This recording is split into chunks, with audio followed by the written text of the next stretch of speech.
Well, good morning. I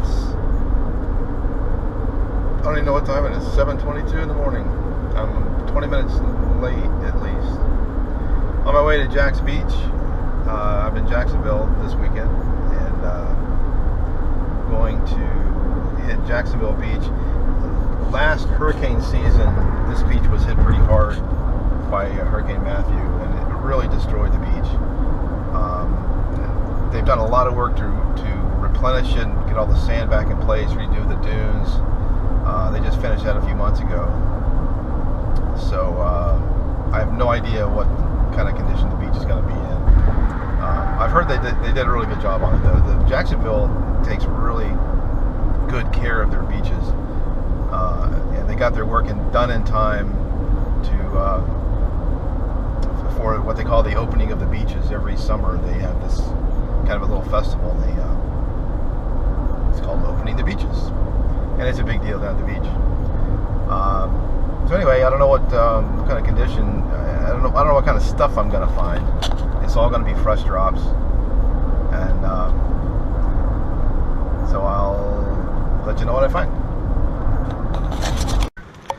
Well, this is the boardwalk heading down to the beach, and it's probably really windy, and you may not even be able to hear me right now. But this is the replenishment that they did. This was all just grass-covered dune before the hurricane, and now they've replenished everything. So, for what it is, they did a nice job on it. So we'll just see if there's anything to find here. And I hope the wind doesn't get too bad. I don't have any kind of a windscreen on this camera yet. So well, we'll let you know. I think I just found a, what do you call it, a pocket lunch, where everything falls out of your pocket. And I thought I'd dig it live, see what's in there.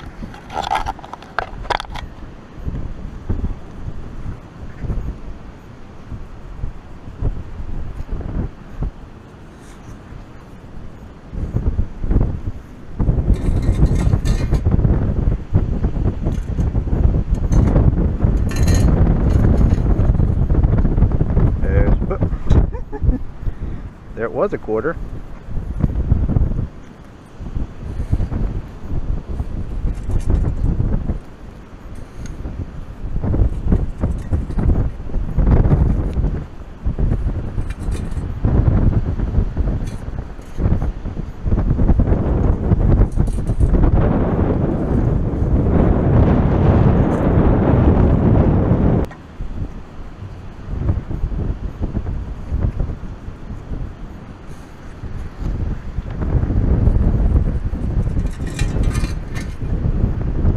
Another quarter.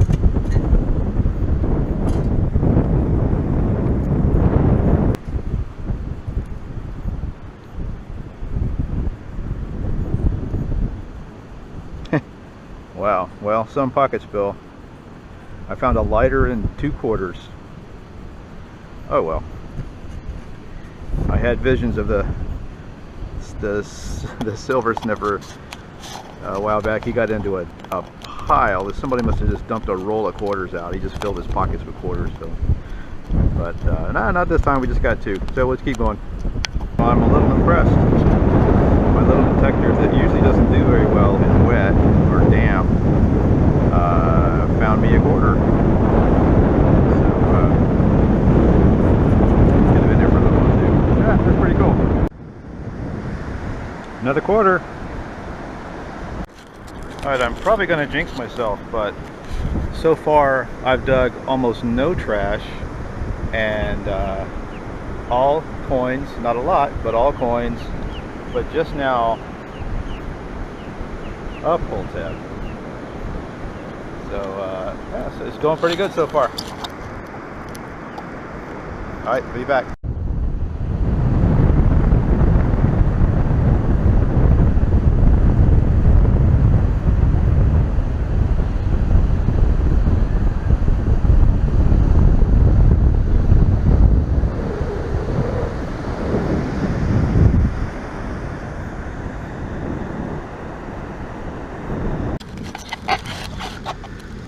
Okay, well, I've walked from way down there somewhere, I don't even know how far, down to almost to this pier, and I noticed the volleyball courts here, so I worked those and found some stuff. Nothing really spectacular. I did get a set of car keys, but just some random metal stuff around the poles and stuff. And so now I'm just sitting here taking a break, and I'll start working my way back down to where I came, which is again way down there somewhere. I'm still pretty new at metal detecting, and I'm still learning patterns and things like that. And I'm starting to notice a little bit of a trend that down in the damp stuff where my detector doesn't work really well, that's where I'm finding more of the coins. Very little trash, mainly pennies. Found a few quarters today so far. But then as I work up toward the dry, you find more other kind of random stuff like tent stakes and bolts and nuts and that kind of stuff. So I just wanted to share that. Like I said, I'm new and still learning all kinds of stuff about this detector business, and just thought I'd share that. So a couple of times I did have to use a pinpointer. Some of these targets were pretty small and they kept moving around. I've got a smaller scoop with me today that's made probably more for coins and jewelry and that kind of stuff. So smaller things will fall through the holes.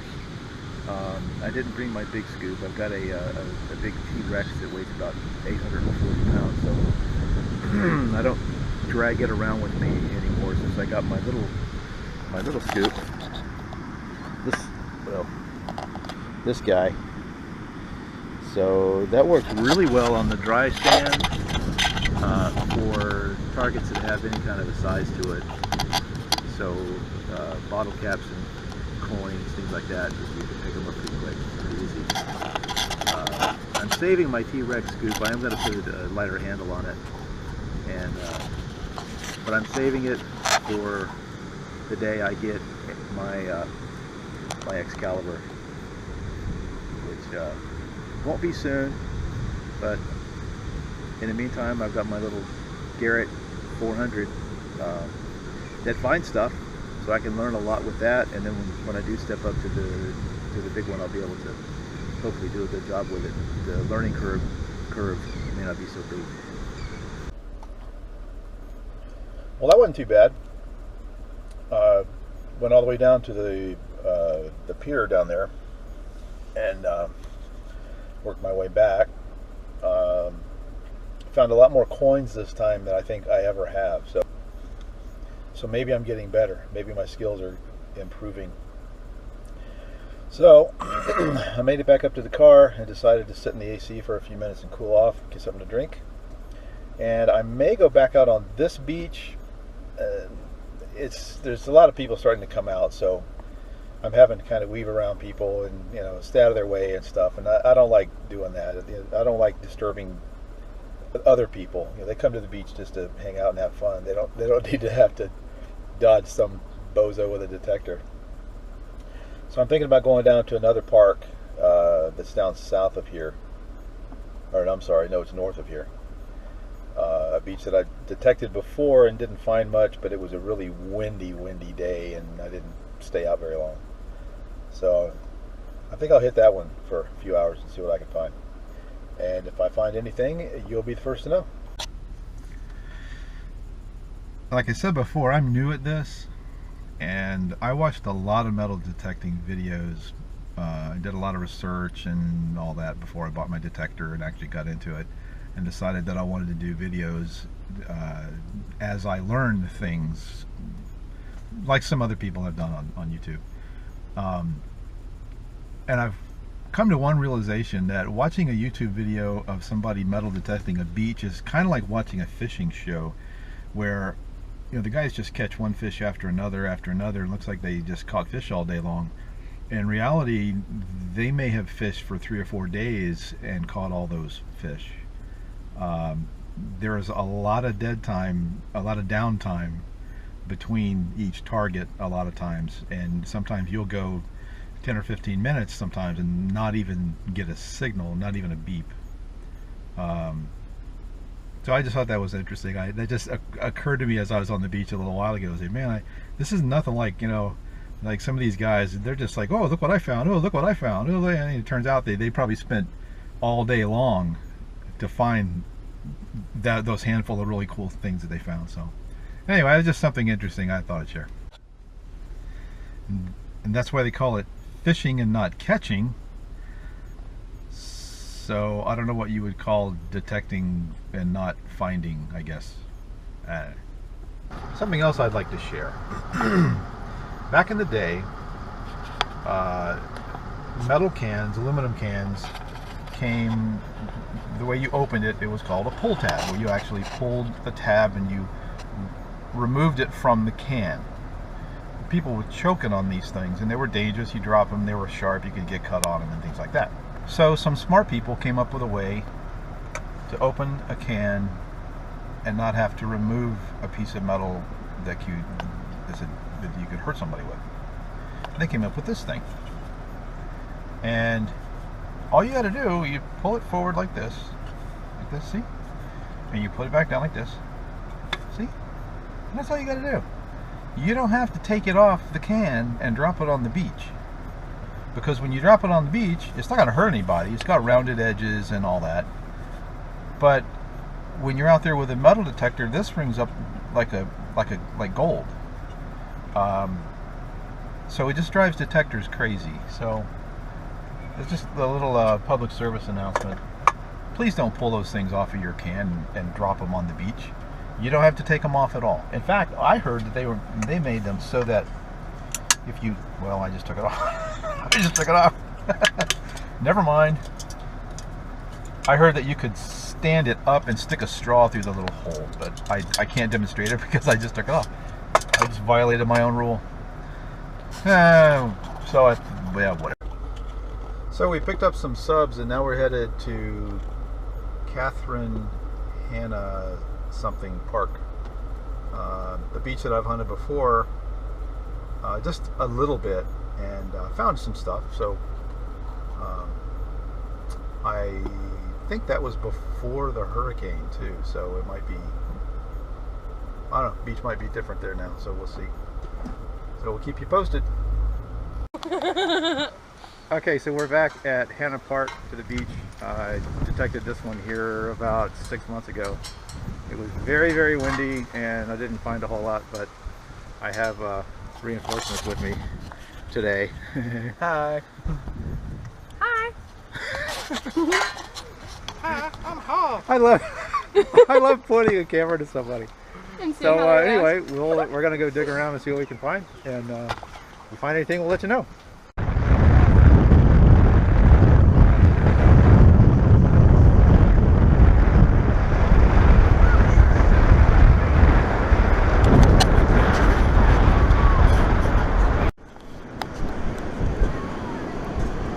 Oh, look how shiny.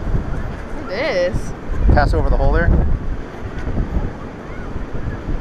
Still there? Yeah, still there. It is? Yep, it's not in the scoop. Okay. Hit it again.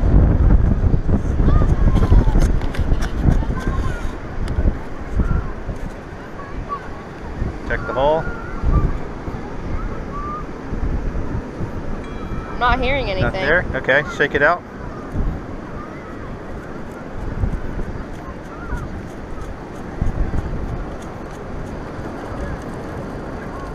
You got anything in the scoop? A couple of shells. That's it? Maybe. Nothing? No. Yeah.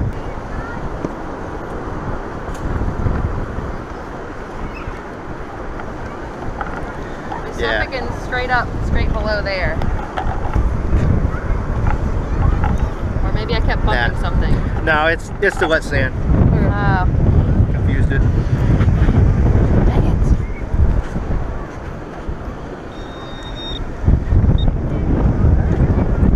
On to the next. Hey everybody, well, I'm back in the hotel room. the hunt at Hanna Park turned into more of kind of a training thing. They were my son and daughter-in-law was with me, and they were taking turns with the detector, and one digging and one, that kind of stuff. So we did find a couple things, but I didn't get anything on video.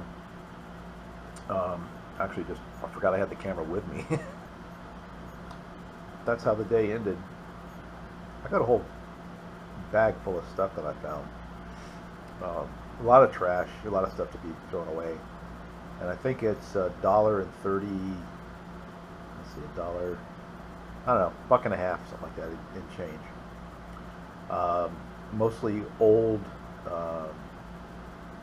change. It's been sitting in the sand for a while.